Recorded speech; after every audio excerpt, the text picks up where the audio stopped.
Welcome to the Learning Pines YouTube. We hope this video helps. In this video, I will explain how to make delicious oven pork chops.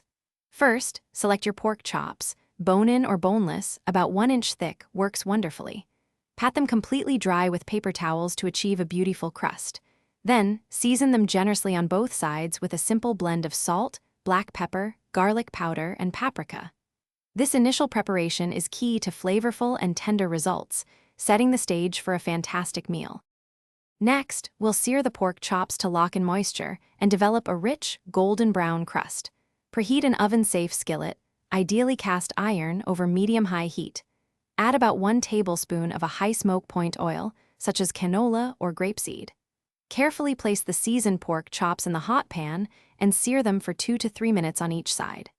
This crucial step creates incredible flavor and texture before they even enter the oven. Now, it's time for the oven to finish cooking our chops to juicy perfection. Transfer your oven-safe skillet directly into a preheated oven set to 375 degrees Fahrenheit. Roast the pork chops for approximately 8 to 15 minutes, depending on their thickness. The goal is an internal temperature of 145 degrees Fahrenheit. Always use a reliable meat thermometer, inserted into the thickest part, to guarantee they are perfectly cooked and safe to eat. Finally, the last essential step for incredibly tender pork chops is resting. Once removed from the oven, transfer your beautifully cooked chops to a clean cutting board. Loosely tent them with aluminum foil and allow them to rest for 5 to 10 minutes. This resting period is vital.